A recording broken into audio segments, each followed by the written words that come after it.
ದಿನಗಳು ಮುಗಿದೈತಿರಲು ನಮ್ಮಯ ದಿನಗಳು ಮುಗಿದೈತಿರಲು ಬಿರುಯಂದೀಶನು ಆಜ್ಞಾಪಿಸಲು ಬಿರುಯಂದೀಶನು ಆಜ್ಞಾಪಿಸಲು ಇನ್ನೂ ಇರುವೆನು ನಾ ಬಿಡಲಾರೆನು ಇನ್ನೂ ಇರುವೆನು ನಾ ಬಿಡಲಾರೆನು ಎಂದು ನಡೆಯುವುದು ಎಂದರು ನಡೆಯುವುದು ಈ ಪ್ರತೀಕಾರ ಬಿಡಿಸುವ ಇರಿಸುವ ಅವನಧಿಕಾರ ದೇವರ ಮನೆಯಿದು ಈ ಜಗವೆಲ್ಲ ದೇವರ ಮನೆಯಿದು ಈ ಜಗವೆಲ್ಲ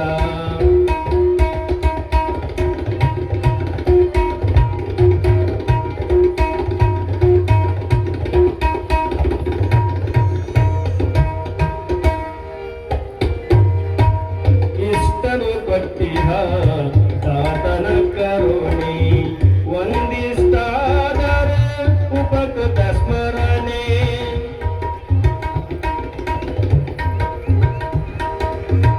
ಇಷ್ಟನು ಕೊಟ್ಟಿಹ ತಾತನ ಕರುಣೆ ಒಂದಿಷ್ಟಾದರೆ ಉಪಕೃತ ಸ್ಮರಣೆ ತಿಳಿದರೆ ಒಲಿತು ಬಾಡಿಗೆ ಸಲ್ಲಿತು ತಿಳಿದರೆ ಒಲಿತು ಬಾಡಿಗೆ ಸಲ್ಲಿತು ನಾವಿರುವುದೆಲ್ಲ ದೇವನ ಆಸ್ತಿ ನಾವಿರುವುದೆಲ್ಲ ದೇವನ ಆಸ್ತಿ ಈ ಜಗವೆಲ್ಲ ದೇವನ ವಸತಿ ದೇವರ ಮನೆಯಿದು ಈ ಜಗವೆಲ್ಲ ದೇವರ ಮನೆಯಿದು ಈ ಜಗವೆಲ್ಲ ಈ ಜಗವೆಲ್ಲ ಮನೆ ಅಂತಂದ್ರೆ ಅದು ಸ್ಥಿರವಾಗಿರುವಂಥದ್ದಲ್ಲ. ಇದು ಭಗವಂತನ ಮನೆ. ಒಂದಲ್ಲ ಒಂದು ದಿನ ಬಿಟ್ಟು ಹೋಗಲೇಬೇಕು. ಯಾಕೆ ಹೇಳ್ತೀನಿ, ಇಷ್ಟೆಲ್ಲ ಇದ್ರ ಸಹಿತವಾಗಿ ಆಸೆಯ ಗುಣಗಳಿಂದ ನಾವು ಉಳಿದುಕೊಳ್ತೀವಿ. ಕೊನೆಯ ಒಂದೆರಡು ಕಥೆ ಹೇಳಿ ಬಿಟ್ಟು ಬಿಡ್ತೀನಿ. ದುರ್ಗಾದೇವಿಯ ಪೂಜೆಯನ್ನು ಒಬ್ಬ ಹೆಣ್ಣು ಮಾಡ್ತಾಳೆ. ದುರ್ಗಾದೇವಿಯ ಆರಾಧಗಳು ಆದ ಗಂಡ ಜಿಪ್ಪಣ. ಆ ಹೆಣ್ಣುಮಗಳು ಆ ದೇವಿಯ ಧ್ಯಾನದೊಳಗೆ ಸದಾಕಾಲ ಇರ್ತಾಳೆ. ದುರ್ಗಾ ಎಂದ್ರ ಹಲವಾರು ಅವತಾರಗಳು, ಬೇಡಿದ ವರಗಳನ್ನು ಕೊಡ್ತಾಳೆ ದುರ್ಗಾದೇವಿ. ಏನು ಮನಸ್ಸಿನೊಳಗೆ ಅಂದು ಧ್ಯಾನ ಮಾಡ್ತೀರಿ ಆ ತಾಯಿಯ ಆಶೀರ್ವಾದವನ್ನು ಮಾಡ್ತಾಳೆ ದುರ್ಗಾದೇವಿ. ಇಲ್ಲಿ ಈ ತಾಯಿ ದುರ್ಗಾದೇವಿಯ ಪೂಜೆ ಮಾಡ್ಲಕತ್ತಿದ್ರು ಮನೆಯೊಳಗ. 9 ಬಾಲ ಕನ್ನಿಕೆಯರಿಗೆ ಶಾಲೆ ಓದುವಂತ ಮಕ್ಕಳಿಗೆ ಪ್ರಸಾದ ಮಾಡಿಸಿ ತನ್ನ ಶಕ್ತ್ಯಾನುಸಾರ ಪಾಟಿಚೀಲ ಆಗಿರಬಹುದು ಆ ಮಕ್ಕಳಿಗೆ ಒಂದಿಷ್ಟು ಕಾಣಿಕೆ ಕೊಡಬೇಕಂತ ವಿಚಾರ ಮಾಡಿದ್ರು. ಬಾಲ ಕನ್ನಿಕೆಯರು ಸಣ್ಣದು 10-12 ವರ್ಷ ಇರುವಂತ ಮಕ್ಕಳಿಗೆ ಬಾಲ ಕನ್ನಿಕೆಯರು ಅಂತ ಕರೀತಾರೆ. 10 ರಿಂದ 12 ವರ್ಷ ಒಳಗೆ ಅಂತ ಮಕ್ಕಳಿಗೆ ಆ ತಾಯಿ ಏನ್ ಮಾಡಿದ್ರು, ಒಂದಿಷ್ಟು ಕಾಣಕ ಒಂದಿಷ್ಟು ಪಟ್ಟಿಚೀಲ ಕೊಡಿಸ್ಬೇಕಂತ ತಿಳ್ಕೊಂಡು ಹೇಳಿದ್ರು. ಆ ಗಂಡಗೆ ಹೇಳಿದ, ಗಂಡ ಹತ್ತಾನ ಮತ್ತೆ ಪಟ್ಟಿಚೀಲ 9 ಅಂದ್ರೆ ರೇಟ್ ಆತ ರೊಕ್ಕ 500 ರೂಪಾಯಿ ಹಿಡಿದ್ರು. 4,000 ಚಿತ್ತತ್ತು ಆಸೆ ಅದಾರೆ. ಒಂದು ದೊಡ್ಡ ಆಸೆ ಗಂಡಗೆ. ಮತ್ತು ಕಾಣಿಕೆ ಒಂದು 500 ರೂಪಾಯಿ ಕಾಣಿಕೆ 9,000 ಆಯ್ತು. ನಿಧಿ ಬರಲಿಲ್ಲ. 3 ದಿನ ಮುಂಚೆ ಹೆಂಡತಿ ಹೇಳ್ಯಾಳ, ಬಹಳ ಶ್ರೀಮಂತರ ಇದ್ದಾರ ಕರೆ, ದಾನ ಧರ್ಮ ಮಾಡುವಂತ ಗುಣ ಇಲ್ಲ. ಆ ಹೆಂಡತಿಗೆ ದುರ್ಗಾದೇವಿ ಪೂಜೆ ಮಾಡಬೇಕು, ಆ ತಾಯಿಯಿಂದ ಮನೆತನಕ್ಕೆ ಒಳ್ಳೆಯದಂತ ತಿಳಿದಾಳ. ಆದ್ರೆ ಒತ್ತಾಯ ಮಾಡಿ ಗಂಡಿಗೆ ಹೇಳಿದಾಗ ಬಡವರ ಮಕ್ಕಳಿತ್ತು. ಆ ರುದ್ರಾಶ್ರಮ ಅಂತ ಇರ್ತದೆ, ಆ ಆಶ್ರಮದೊಳಗೆ 9 ಸಣ್ಣ ಮಕ್ಕಳನ್ನ ಕರ್ಕೊಂಡು ಬಂದು ಗಂಡ ಕರ್ಕೊಂಡು ಬಂದ. ತಾಯಿ ಹೆಂಡತಿ ದುರ್ಗಾದೇವಿ ಪೂಜೆ ಮಾಡ್ತಾಳ. ದುರ್ಗಾದೇವಿಯ ಪೂಜಾ ಮುಗಿತದ. ಮುಗಿದ ಬಳಿಕ ಈ ಮಕ್ಕಳಿಗೆ ಹೊಟ್ಟೆ ತುಂಬ ಊಟ ಮಾಡಿಸ್ಬೇಕಲ್ರಿ, ಊಟನು ಕದ್ದು ತೆಗೆದಿರ್ತಾನ. ಗಂಟ ಚಿಪ್ಪಣಿ ಇರ್ಬೇಕು ನೋಡ್ರಿ. ಹೊಟ್ಟೆ ತುಂಬ ಊಟ ಮಾಡಿಸ್ಬೇಕಲ್ಲ ಪ್ರಸಾದ, ಅದನ್ನ ನನಗ್ ಬರ್ತಾರ ಅಂತ ತಿಳ್ಕೊಂಡು ಅರ್ಧ 2 ಪಾತ್ರೆ ಮಾಡಿರ್ತಾಳ, 1 ಪಾತ್ರೆ ಬಚ್ಚಿಟ್ಟಿರ್ತಾನ. ಹೆಂಡತಿಗೆ ಗೊತ್ತಿಲ್ಲ. ಆದ್ರೆ ಇದ್ದದ್ದು ಆಯ್ತು, ಏನಾಗ್ಯದ ಅಂತ ತಿಳ್ಕೊಂಡು ಈ ಹೆಣ್ಮಗಳು ಹೆಂಡತಿ ಏನ್ ಮಾಡ್ತಾಳ, ಆ 9 ಜನ ಹೆಣ್ಮಕ್ಳಿಗೆ ತಂದು ಊಟ ಮಾಡಿಸ್ತಾಳ, ಪಾಟಿ ಚೀಲ ಕೊಡ್ತಾಳ, ಒಂದಿಷ್ಟು ಕಾಣಿಕೆ ಕೊಡ್ತಾಳ. ಮುಂದ ತಾಯಿ ಒಳಗ್ ಮನ್ಯಾಗ ಕೊಟ್ಲು, ಹೊರಗೆ ಮಕ್ಕಳು ಬಿಟ್ಟು ಬಾ ಅಂತ ಕಳಿಸಾಳಲ್ಲ. ಬಿಟ್ಟು ಬಾ ಅಂತ ಆಶ್ರಮಕ್ಕೆ ಮಕ್ಕಳನ್ನ ಆಶ್ರಮಕ್ಕೆ ಹೋದ ಬಳಿಕ ಎಲ್ಲಾ ದುಡ್ಡಿನೊಳಗೆ ಅರ್ಧ ದುಡ್ಡು ಪಾಟಿ ಚೀಲ ವಾಪಸ್ ಕೊಡ್ತಾರೆ ತಿಳ್ಕೊಂಡು ಇಸ್ಕೊಂಡು ನಿಸ್ಕೊಂಡು ಅಂಗಡಿ ವಾಪಸ್ ಕೊಡ್ತಾಂದ್ರ. ಅವ್ರು ಮನೆಗೆ ಬಂದ ಹಸಿವಾಗ್ಯದ. ದುರ್ಗಾದೇವಿ ಪೂಜೆ ಬಹಳ ಚಂದ ಮಾಡ್ಯಾಳ. ಮನೆಗೆ ಬಂದ ಹಸಿವಾಗ್ಯದ. ಹೆಂಡತಿ ಮನೆಯೊಳಗೆ ಊಟಕ್ಕೆ ಕೊಡ್ತಾಳ. ಹಿಂಗ ಊಟ ಮಾಡ್ಲಕ್ ಹೋಗ್ತಾನ, ಕೈ ಹಿಂಗ ಮೇಲೆ ಹೇಳುವುದಿಲ್ಲ.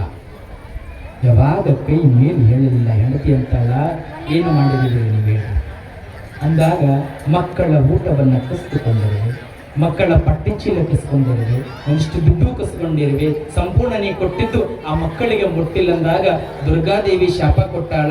ಅದಕ್ಕೆ ಹೇಳ್ತೀನಿ, ಆ ದುರ್ಗಾದೇವಿಗೆ ತಪ್ಪಾಗ್ಯಾರ ಅಂತ ತಿಳ್ಕೊಂಡು ಒಂದು ಕೊಟ್ಟಿರೋದು 2 ಪಟ್ಟು ಕೊಟ್ರೆ ಮಾತ್ರ ನಿನ್ನ ಕೈಕಾಲುಗಳು ಬರುತ್ತದ, ಇಲ್ಲಂದ್ರೆ ಬರುವುದಿಲ್ಲ ಅಂತ ಹೆಂಡತಿ ಹೇಳ್ತಾಳ. ದುರ್ಗಾದೇವಿಯ ಪೂಜೆಯನ್ನು ಮಾಡಿರುವಂತ ಹೆಂಡತಿ ಹೇಳಿದಾಗ ತಪ್ಪಾಯ್ತು, ಇನ್ನು ಮುಂದೆ ದಾನ ಧರ್ಮವನ್ನ ಮಾಡುವಂತ ತಿಳ್ಕೊಂಡು ಹೆಂಡತಿ ಮಾತಿಗೆ ಹೂ ಒಂದು ಒಪ್ಪುತ್ತಾನ.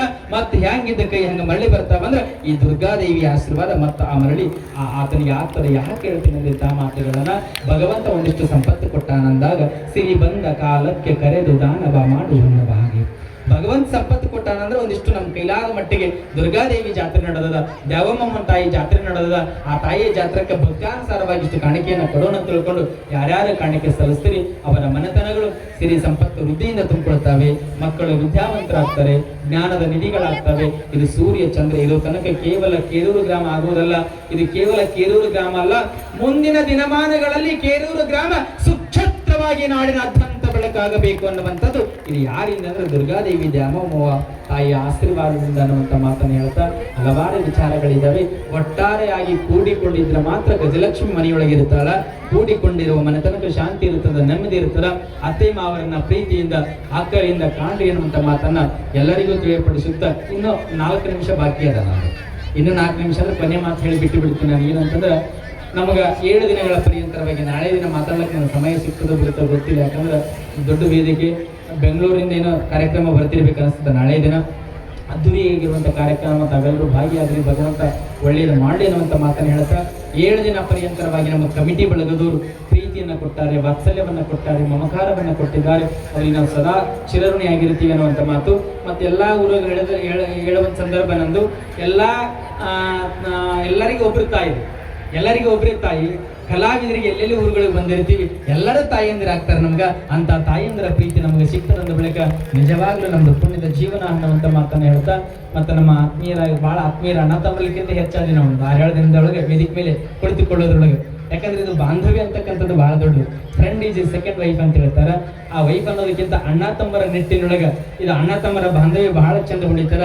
ಅಂತ ಅಣ್ಣ ತಮ್ಮರ ಬಾಂಧವ್ಯ ಅಭಿನವ ಸಂಬಂಧ ನಮ್ಮಿಬ್ಬರಲ್ಲಿ ಕೂಡಿ ಮೂಡ್ಯದೆ.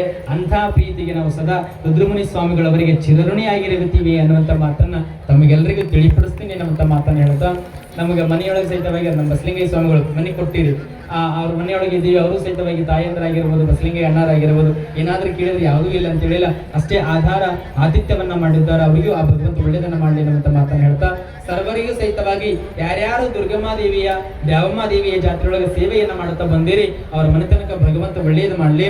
ಮಸ್ತ ಸ್ತ್ರೀ ಶಕ್ತಿಯ ಬಳಗ ಗುಂಪಿನವರಿಗೆ ಒಂದ್ಸಲ ಜೋರಾದ ಚಪ್ಪಾಳೆಯನ್ನ ಹಾಕಿ ಅವರಿಗೂ ಸಹಿತವಾಗಿ ಭಗವಂತ ಒಳ್ಳೆಯದನ್ನ ಮಾಡಲಿ ಅನ್ನುವಂಥ ಮಾತನ್ನು ಹೇಳ್ತಾ ನಮ್ಮ ಸಾಹೇಬರ ಮೈಕ್ ಸಿಸ್ಟಮ್ ಹಚ್ಚಾರ ಭಾಳ ಚಲೋ. ಮೈಕ್ ಇದ್ರೆ ನಮ್ಮ ಮಾತುಗಳು, ಮೈಕ್ ಇಲ್ಲ ಅಂದ್ರೆ ನಮ್ಮ ಮಾತುಗಳೆಲ್ಲ. ಆ ಸಾವಿರಿಗೂ ಸಹಿತವಾಗಿ ಮುಂದಿನ ದಿನಮಾನಗಳಲ್ಲಿ ಆ ದುರ್ಗಾದೇವಿ ದ್ಯಾವಮ್ಮದೇವಿ ಮನೆತನಕ ಆಯುಷ ಆರೋಗ್ಯ ಸಕಲ ಸಂಪದವನ್ನು ಕೊಟ್ಟು ಕರುಣಿಸಲಿ ಅನ್ನುವಂಥ ಮಾತನ್ನು ಹೇಳ್ತೀವಿ. ಒಟ್ಟಾರೆಯಾಗಿ ನಮ್ಮ ಮಹಂತೇಶ ಮಣಸಿ ಸರ್ ಆಗಿರ್ಬೋದು, ನಮ್ಮ ಬಸವರಾಜ್ ಅಣ್ಣರಾಗಿರ್ಬೋದು, ಬಸವರಾಜ್ ಪಂಕ್ತಿ ಸರ್ ಆಗಿರ್ಬೋದು, ಮತ್ತು ಮಿಕ್ಕಿದವ್ರ ಹೆಸರು ಗೊತ್ತಿಲ್ಲ, ಅವರಟ್ಟ ಹೆಸರು ಹೇಳಿರಿಪ್ಪ ಅಂತ ದಯಮಾಡಿ ಅನ್ನಬೇಡ್ರಿ. ಒಟ್ಟಾರೆಯಾಗಿ ಯಾರು ಕಮಿಟಿ ಒಳಗಿದ್ದೀರಿ ಅವರೆಲ್ಲರಿಗೂ ಸಹಿತವಾಗಿ ಬಗಳಾಮುಖಿ ಅಂಬಾದೇವಿ, ದ್ಯಾವಮ್ಮ ದೇವಿ, ಲಕ್ಕಮ್ಮ ದೇವಿ, ಆಯುಷ ಆರೋಗ್ಯ ಸಕಲ ಸಂಪದವನ್ನು ಕೊಟ್ಟು ಕರುಣಿಸಲಿ ಒಂಥರ ಜೋರಾದ ಚಪ್ಪಾಳೆಯನ್ನ ಹಾಕಲಿ ಅನ್ನುವಂಥ ಮಾತನ್ನು ಹೇಳ್ತಾ ಸರ್ವರಿಗೂ ಒಳಿತಾಗಲಿ ಅನ್ನುವಂಥ ಮಾತನ್ನು ಹೇಳ್ತಾ ನನ್ನ 2 ಮಾತುಗಳನ್ನ ಗುರುವಿನ ಪಾದಕ್ಕೆ ಅರ್ಪಣೆಯನ್ನು ಮಾಡ್ತಾ ಇದ್ದೀನಿ. ಅಂಬಾದೇವಿ ಮಾತಾ ಕಿ, ಜಗದೀಶ್ವರಿ ಮಾತಾ ಕಿ, ಲಕ್ಕಮ್ಮ ದೇವಿ ಮಾತಾ ಕಿ, ಸುಂಕುತ್ತೂರ್ ಮಾತಾ ಕಿ. ಇನ್ನು 1 ನಿಮಿಷ ಬಿಡದಾರೆ. ಈ 1 ನಿಮಿಷವನ್ನು ಹೆಚ್ಚುಗೊಳಿಸಿ ನಮ್ಮ ರುದ್ರಮುನಿ ಮಹಾಸ್ವಾಮಿಗಳವರಿಗೆ ಮುಂದಿನ ಕಾರ್ಯಕ್ರಮವನ್ನು ಕೊಡ್ತೀವಿ ಅನ್ನುವಂಥ ಮಾತನ್ನು ಹೇಳ್ತಾ ಶಿವಸಾಂಬದೇ ನಮಃ ಪಾರ್ವತೀಪತಿ ಶಿವ ಹರ ಹರ ಮಹಾದೇವ. ಭೂಮಿ ನಿನ್ನದಲ್ಲ.